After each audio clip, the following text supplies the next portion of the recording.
At this point, I replaced all the plates on the bottom and any other attachments to make the bottom finished of the roadbed assembly. And of course, prior to actually working on the bottom, I didn't show you this. I had attached the lamp housing so that I wouldn't be putting any pressure on the mechanism that's on the main assembly, the main mechanism assembly. So I'd already done that. It needs a little cosmetic work. It's going to be painted. I've got to put the lenses back in after it's painted. And then there'll be some cosmetic work done on the roadbed assembly, and then one final touch up on the rail head, and the hopes that where this thing has the bad rust pitting right along this rail, that's not going to change the performance of the trains in any way. So the whole purpose of this test is to see, without any other aid of lubrication between the frog and the roadbed assembly, will the solenoid, the coil in here and plunger, move the frog? And let's see. Well, let's turn it on first. That might help.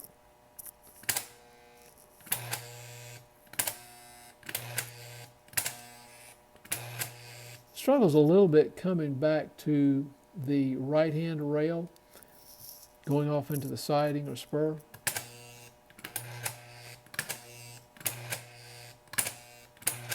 But if it moves that well under final production use with the railhead and the train, I would be pleased. It has enough resistance, I believe, to withstand the locomotives, and yet the solenoid is strong enough and clean enough that it is moving the frog back and forth. By the way, the red bulbs go, of course, on the ribbon cable end. If you test this, the controller is separate of the switches, and these wires are not attached, just make sure that the tips of these wires are not touching one another. This one, of course, the wiring has not been stripped, so I feel confident they're not going to touch each other, but that's a sure way to short these out. If by chance that after I do the final cleaning on this with CRC 226, I get some up underneath this frog and it becomes too movable, I'll recommend to the owner that we go ahead and cut some of these mylar strips to put under one or both ends of the frog to provide a little bit of resistance so the locomotives don't move the frog, but yet with this smooth mylar, it will allow the solenoid to pull the frog back and forth across the track. So this one so far works. Now the next step is to bring this one up to the same standards. As you can see, it's close to what this one, the condition that one was in. It's pretty dirty, but that's not unusual. A lot of household dirt and dust. Could even have some rust on the interior. I found some of these to be extremely rusted. I was pleased and elated when noting how much bad crusting there was along this rail of rust, and then the resulting pitting that it caused. When I turned it over and removed the plates, there was none. So I'm hoping that this is going to be, well, this one has, oh, I've already pulled the main plate off of this one. So it also has the same build date, June of 1953.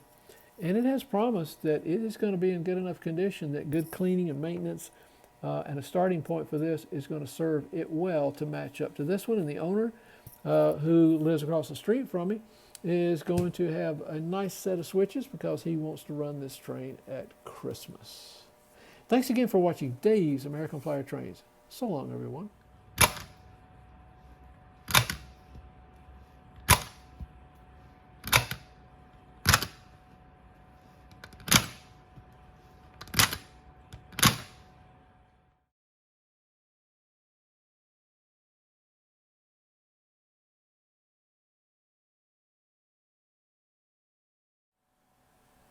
This completes the rebuild of a pair of 720A remote control switches and the remote controller. Some of the highlights of the rebuild include complete disassembly, cleaning and polishing both on the bottom, under the roadbed assembly, and on top, on the track side, or the railhead side, and the complete disassembly, cleaning and polishing of the remote control. And also the replacement of the painted vintage bulbs with LED bulbs. Now I was only able to give the owner one LED bulb because I'm out This one is a green translucent, so it's going to have a little bit of a different coloration, but it'll still be cool to the touch.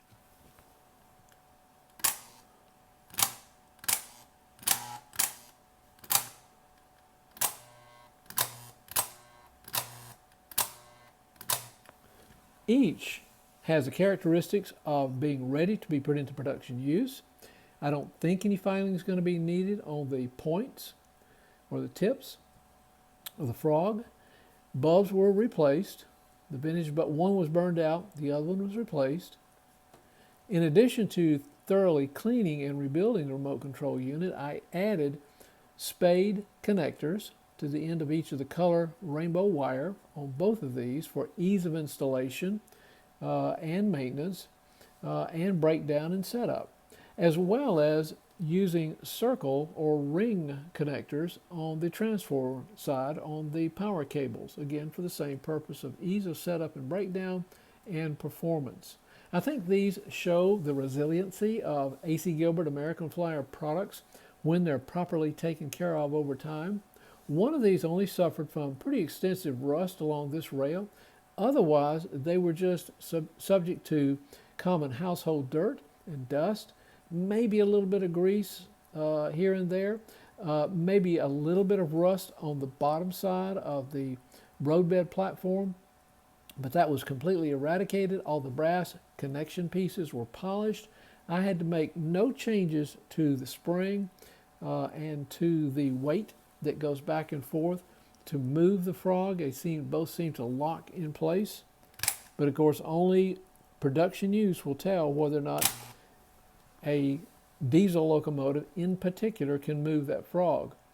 If it does, I'll advise the owner that the mylar wedges or shims up underneath one or both ends of the frog will work to mitigate that.